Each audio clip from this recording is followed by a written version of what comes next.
नमस्कार दोस्तों, स्वागत है आपका हमारे YouTube चैनल में। आज हम आपके लिए लेकर आए हैं राष्ट्रपति से संबंधित अनुच्छेद और राष्ट्रपति से संबंधित जो भी अनुच्छेद हैं सभी को हम आज समझने वाले हैं। और इससे संबंधित जो भी शॉर्ट ट्रिक है आपको शॉर्ट ट्रिक के माध्यम से सभी अनुच्छेदों को याद करवाया जाएगा। और ऐसा करना है कि आप पेन कॉपी साथ में लेकर बैठिए। मैं जो भी सामने आपकी स्क्रीन पर चल रहा है लिखते जाइए, ट्रिक को लिखिए, बार बार दोहराइए। आपको क्लास में ही याद करना है और उसके बाद रिवीजन नहीं करना है, उसके बाद आगे नहीं पढ़ना है, एक ही बार में आपको याद होगा। इस प्रकार से हम आपको शॉर्ट ट्रिक के माध्यम से राष्ट्रपति को आज पढ़ाने वाले हैं। तो चलिए दोस्तों, चलते हैं हमारी ट्रिक की तरफ। ठीक है, आज की राष्ट्रपति की ट्रिक है पकानी कोका दुयो दशम। मेरे साथ रिपीट करिए, पकानी कोका दुयो दशम, पकानी कोका दुयो दशम। ठीक है, अब इस ट्रिक को आपको अपने कॉपी पर नोट करना है। एक एक वर्ण जो भी है उसे नोट करना है। पकानी का यो, पकानी कोका दुयो द शा और मा। ठीक है, तो नोट करिए, पकानी पकानी को का दुयो दशम, पकानी को का दुयो दशम। ठीक है, अब हम देखते हैं कि राष्ट्रपति आता है अनुच्छेद 52 से अनुच्छेद 61 तक, आर्टिकल 52 टू आर्टिकल 61। ठीक है, इनके मध्य आता है हमारा राष्ट्रपति। अब राष्ट्रपति शुरू होता है हमारी ट्रिक है। ट्रिक के प्रत्येक वर्ण के नीचे आपको अनुच्छेद 52 से लेकर 61 को रखना है। इस प्रकार से, जिस प्रकार से मैंने रखा है, देखिए, पा के नीचे अनुच्छेद 52 है, का के नीचे अनुच्छेद 53 है, नी के नीचे 54, 55, 56, 57, 58, 59, 60 और 61। इसी प्रकार से आपको जितने भी अनुच्छेद हैं उन सभी को रखना है। और इससे संबंधित जो भी डिटेल में जानकारी है उसको अब मैं आपको पढ़ाने जा रहा हूँ। ठीक है, अब आपको करना क्या है, आपको करना ये है कि आपको एक ये याद रहना चाहिए, पकानी कोका दुयो दशम, पकानी कोका दुयो दशम। और ये याद होना चाहिए कि अनुच्छेद 52 से अनुच्छेद 61 तक हमको राष्ट्रपति पढ़ना है। बस, दैट्स इट, बात खत्म। अब आगे अपन चलते हैं। अब आते हैं दोस्तों पहले अनुच्छेद पर। पहला अनुच्छेद है अनुच्छेद 52 और अनुच्छेद 52 से हमने लिया है पा से होगा पद। पद किसका होगा? राष्ट्रपति का पद। तो राष्ट्रपति का पद हमने लिया है ब्रिटेन से, ब्रिटेन यूके से लिया है हमने राष्ट्रपति का पद। और अनुच्छेद 52 में लिखा है कि भारत का एक राष्ट्रपति होगा। ठीक है, चलते हैं अगले अनुच्छेद पर। अगला अनुच्छेद है अनुच्छेद का से होगा कार्यपालिका। ठीक है, अनुच्छेद कौन सा है? 53। ठीक है, अनुच्छेद 53। अनुच्छेद 53 कहता है कार्यपालिका की शक्ति। का मीन्स है क्या? कार्यपालिका। ठीक है, इससे याद रहेगा, का से कार्यपालिका। तो कार्यपालिका का जो भी हेड होगा, कार्यपालिका का जो भी प्रधान होगा वह कौन होगा? राष्ट्रपति होगा। ऐसा लिखा है कौन से अनुच्छेद में? अनुच्छेद 53 में। तो कार्यपालिका की जो भी शक्ति होगी किसके पास होगी? राष्ट्रपति के पास होंगी। अब यह राष्ट्रपति जो है, राष्ट्रपति खुद तो काम करता नहीं। ठीक है, राष्ट्रपति अपना काम करवाने के लिए अपॉइंट करता है किसको? पीएम को। ठीक है, और पीएम की सलाह पर, मतलब कि प्रधानमंत्री की सलाह पर किससे नियुक्त करता है? मंत्री परिषद को। ठीक है, तो कार्य कौन करेगा? राष्ट्रपति ने इन दोनों को अपॉइंट किया है, इन दोनों को नियुक्त किया है अपना काम करवाने के लिए। तो राष्ट्रपति खुद क्यों करेगा काम? राष्ट्रपति कोई काम डायरेक्ट नहीं करता, वह करवाता है इन दोनों के माध्यम से। ठीक है, तो राष्ट्रपति जो है औपचारिक मात्र प्रमुख है। ठीक है, जो भी कार्यपालिका है, कार्यपालिका का प्रमुख कहलाएगा। सभी कार्य भारत सरकार के जो होंगे राष्ट्रपति के नाम से होंगे, लेकिन वास्तविक नियंत्रण जो है कार्यपालिका पर किसका होता है? पीएम का, प्रधानमंत्री का। और इसका वास्तविक हेड जो है, वास्तविक प्रमुख जो है वह होगा हमारा प्रधानमंत्री। ठीक है, तो ऐसा कहता है आर्टिकल 53। और 53 कहता है का से कार्यपालिका, और कार्यपालिका की शक्ति राष्ट्रपति में निहित होगी। ठीक है, लेकिन यह नाम मात्र का प्रमुख होता है। ठीक है, राष्ट्रपति जो है नाम मात्र का प्रमुख होता है। चलते हैं अगले अनुच्छेद पर। अगला अनुच्छेद है अनुच्छेद 54। अनुच्छेद 54 कहता है निर्वाचन। ठीक है, इससे लिया है हमने अक्षर नी, और नी से समझेंगे हम निर्वाचन को। तो राष्ट्रपति का निर्वाचन, ठीक है, राष्ट्रपति का निर्वाचन लिखा है अनुच्छेद 54 में। और राष्ट्रपति का निर्वाचन कराता कौन है? तो राष्ट्रपति का निर्वाचन कराता है निर्वाचन आयोग। ठीक है, राष्ट्रपति का निर्वाचन कौन कराएगा? राष्ट्रपति का निर्वाचन कराएगा निर्वाचन आयोग। अब निर्वाचन तो कराएगा आयोग, निर्वाचन आयोग। अब इसमें भाग कौन लेगा? निर्वाचन में भाग कौन लेगा? निर्वाचन मीन्स मत कौन करेगा? मतदान का अधिकार किसको होगा? इसके लिए होता है निर्वाचक मंडल। और निर्वाचक मंडल में हमारी लोकसभा, राज्यसभा और विधानसभा, ये तीनों सभाओं के कैसे निर्वाचित सदस्य, इन तीनों किससे? लोकसभा, राज्यसभा और विधानसभा, इन तीनों सदनों के निर्वाचित सदस्य, मतलब जिनको जनता के द्वारा चुनकर भेजा गया है सदन में। ठीक है, तो उसके इन सदनों के निर्वाचित सदस्य राष्ट्रपति के चुनाव में हिस्सा लेंगे या वोटिंग करेंगे, मतदान करेंगे। ठीक है, याद रखिए दोस्तों, राज्यसभा, लोकसभा ये संसद कहलाती है। संसद के दोनों सदस्य राज्यसभा और लोकसभा। और राज्यों में विधानमंडल होता है। विधानमंडल में होती है विधानसभा और विधान परिषद। तो यहाँ देखिए दोस्तों, यहाँ विधान परिषद भाग नहीं लेती। क्यों? क्योंकि राष्ट्रपति जो होता है उसको राज्यों पर और केंद्र पर पूर्ण अधिकार होता है। ठीक है, अब भारत के जितने भी राज्य हैं सभी राज्यों में विधानसभा नहीं है। केवल भारत के 7 राज्यों में विधान परिषद पाई जाती है, जबकि विधानसभा संपूर्ण भारत के राज्यों में पाई जाती है। अब राष्ट्रपति के चुनाव के लिए सभी राज्यों का होना चाहिए, सभी राज्यों को भाग लेना चाहिए, बराबर भागीदारी होना चाहिए। इसीलिए विधान परिषद भाग नहीं लेती और विधानसभा भाग लेती है। ठीक है, तो इससे क्या समझे दोस्तों? इससे ये समझ में आया हमको कि राष्ट्रपति के चुनाव में लोकसभा, राज्यसभा और विधानसभा, ठीक है, ये तीनों सदनों के निर्वाचित सदस्य भाग लेते हैं। ठीक है, इन तीनों सदनों के निर्वाचित सदस्य भाग लेंगे। ठीक है, ऐसा कहता है आर्टिकल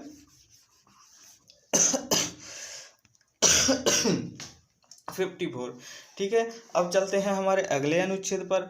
अगला अनुच्छेद है 55 और 55 से हमने लिया है को। ठीक है, पकानी को से हो जाएगा कोटा। और कोटा जो है, कोटा मीन्स क्या होता है? रीति रिवाज या फिर परंपरा। ठीक है, तो क्या परंपरा है, क्या विधि है, क्या रीति है, किसकी? निर्वाचन की। राष्ट्रपति का निर्वाचन जो होगा, निर्वाचन की विधि क्या होगी? वह विधि है एकल संक्रमणीय आनुपातिक मत। ठीक है, यह विधि के माध्यम से राष्ट्रपति का चुनाव होता है। ठीक है, अब यह एकल संक्रमणीय आनुपातिक मत जो है, मैं अगली वीडियो में जो डिटेल में वीडियो बनाई जाएगी, ये शॉर्ट ट्रिक वाली वीडियो है इसलिए इसमें नहीं बता पा रहा हूँ। अगली जो हमारी डिटेल वाली क्लास जो बनेगी उसमें मैं आपको इसका पूरा डिस्क्रिप्शन बता दूंगा। ठीक है, और राष्ट्रपति का चुनाव जो होता है कैसा होता है? अप्रत्यक्ष होता है। अप्रत्यक्ष का मतलब बता देता हूँ कि आपके द्वारा या आम जनता के द्वारा जिनको निर्वाचित करके, जिनको चुनकर संसद में भेजा जाता है या फिर राज्यों की विधानसभाओं में भेजा जाता है, जिसमें कि जनता का डायरेक्ट मतदान होता है या जनता खुद चुनकर भेजती है डायरेक्ट माध्यम से। ठीक है, डायरेक्ट, तो उसे कहते हैं प्रत्यक्ष चुनाव। ठीक है, अब चूंकि राष्ट्रपति के चुनाव में आपने कभी भी देखा है, आपने कभी वोट डालने गए हैं कि राष्ट्रपति का चुनाव हो रहा है भैया हम वोट डालने जा रहे हैं, तो राष्ट्रपति का जो चुनाव है उसमें आम जनता या जो भी व्यक्तियों को अधिकार नहीं होता मत का। ठीक है, इसका राष्ट्रपति का चुनाव जो होता है अप्रत्यक्ष होता है। और अप्रत्यक्ष किस प्रकार से होगा, आपने जो सांसद, ठीक है, या विधायक, ठीक है, आप इनको इलेक्ट करते हैं, इनको चुनते हैं, इनके लिए मतदान करते हैं, तो आपके द्वारा चुने गए सांसद और विधायक लोकसभा, राज्यसभा और विधानसभा के मेंबर, ठीक है, राष्ट्रपति के लिए वोटिंग करते हैं, राष्ट्रपति के लिए वोट डालते हैं। ठीक है, ऐसा लिखा है अनुच्छेद 55 में। अनुच्छेद 55 से लिए हमने को, और को से हो गया कोटा। कोटा मीन्स होता है रीति या विधि। ठीक है, चलते हैं हमारे अगले अनुच्छेद पर। अगला अनुच्छेद है अनुच्छेद 56। अनुच्छेद 56 से लिया है हमने का, पकानी को का। अब आ गया को, सॉरी का, तो का से हो गया कार्यकाल। राष्ट्रपति का कार्यकाल होगा 5 वर्ष। ठीक है, राष्ट्रपति का कार्यकाल होता है 5 वर्ष। लेकिन यह कब तक पद धारण करेगा, यह पद धारण करता है कब तक, मान के चलिए किसी भी राष्ट्रपति का कार्यकाल पूर्ण हो चुका है, 5 वर्ष का कार्यकाल पूर्ण हो गया, अब इसके बाद में भी दूसरे राष्ट्रपति का निर्वाचन नहीं हुआ। ठीक है, दूसरे राष्ट्रपति का निर्वाचन नहीं हुआ। ठीक है, अब ऐसे में क्या होगा, ऐसे में यह होगा कि जब तक कि दूसरे राष्ट्रपति का क्या नहीं हो जाता, इलेक्शन नहीं हो जाता। ठीक है, जब तक कि दूसरे राष्ट्रपति का निर्वाचन नहीं हो जाता तब तक यह पद धारण करेगा। ठीक है, राष्ट्रपति कब तक पद धारण करता है, जब तक कि उसका उत्तराधिकारी ना आ जाए। ठीक है, अगले चलते हैं दोस्तों हमारे अगले अनुच्छेद में। अगला अनुच्छेद है अनुच्छेद 57, आर्टिकल 57। और 57 कहता है दू, पकानी को का दू। ठीक है, अब इसके बाद आ गया दू, दू से हो गया दोबारा। ठीक है दोस्तों, हमने अक्षरों का चुनाव इस प्रकार से किया है कि आपको अच्छे से समझ में आए और आपकी जो ट्रिक है बहुत देर तक आपके दिमाग में रहे, इसलिए हमने शब्दावली पर ध्यान न रखते हुए आपको समझाने के लिए हमने शब्दों का प्रयोग किया है। ठीक है दोस्तों, तो हमने लिया है यहाँ पर दू, दू से हो गया दोबारा। ठीक है, दोबारा निर्वाचन। तो अनुच्छेद 57 कहता है दू, और दू से हो गया दोबारा निर्वाचन। मतलब कि यदि कोई राष्ट्रपति, ठीक है, कोई राष्ट्रपति है फिलहाल और उसका 5 वर्ष का कार्यकाल कैसा हो गया, 5 वर्ष का कार्यकाल पूर्ण हो गया। ठीक है, अब इसके बाद वह दोबारा भी राष्ट्रपति बन सकता है, दोबारा फिर से निर्वाचित हो सकता है। ठीक है, ऐसा कहता है आर्टिकल 57। ठीक है, ये हमने लिया है राष्ट्रपति का, लिया है हमने पद कहाँ से, यूके से।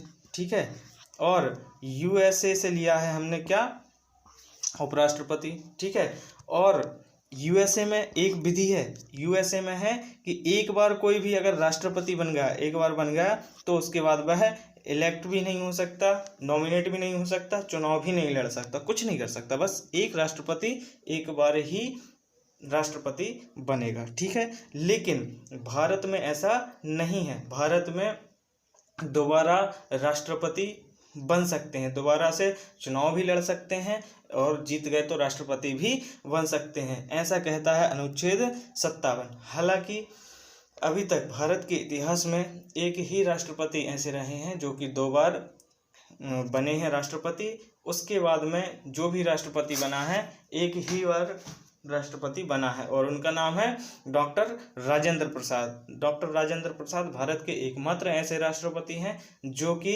2 बार राष्ट्रपति, 2 कार्यकाल के लिए राष्ट्रपति बने हैं। चलते हैं अगले अनुच्छेद पर। अगला अनुच्छेद है अनुच्छेद 58 और अनुच्छेद 58 से लिया है हमने यो,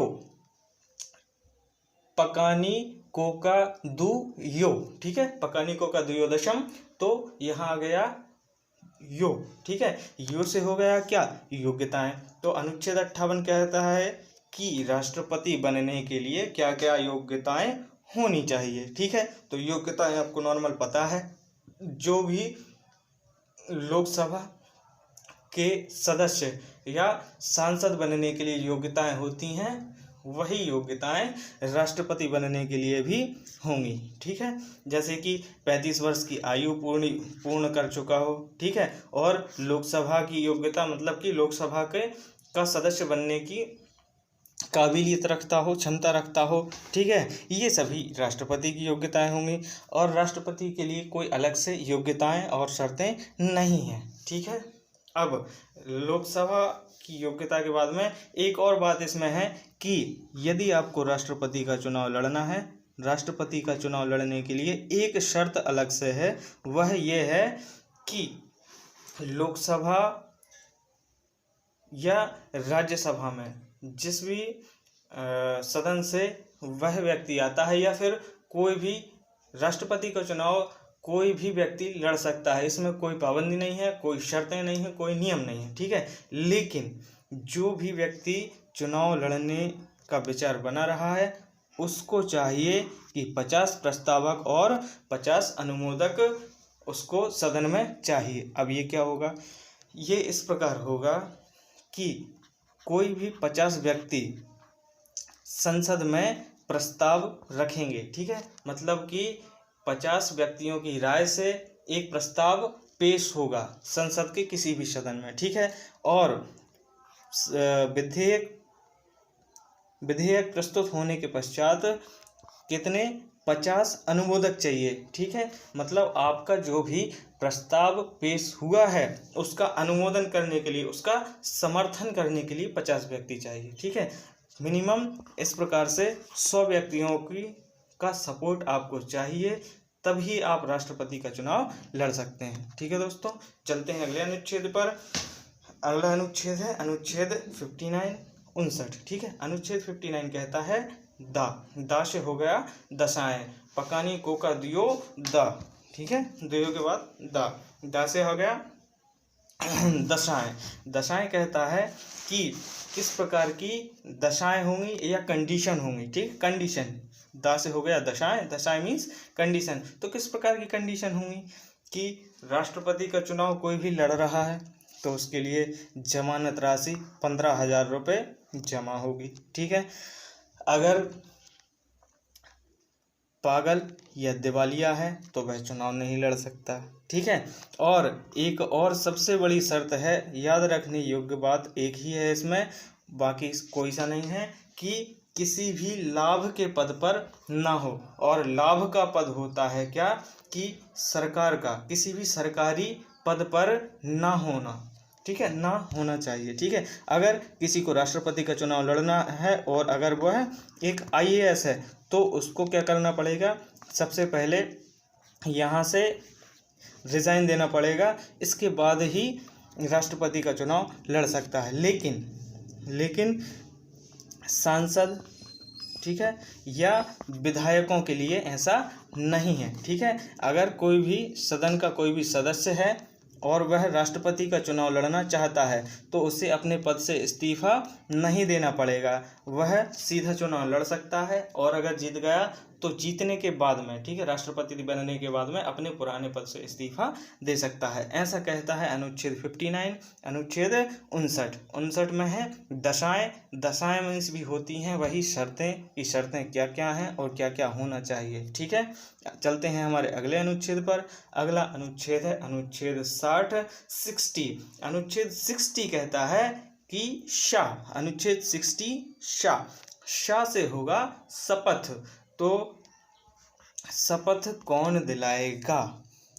अब देखिए दोस्तों, भारत में जो भी बड़ा है, जो कुछ भी बड़ा है, उसको शपथ दिलाता है राष्ट्रपति, ठीक है।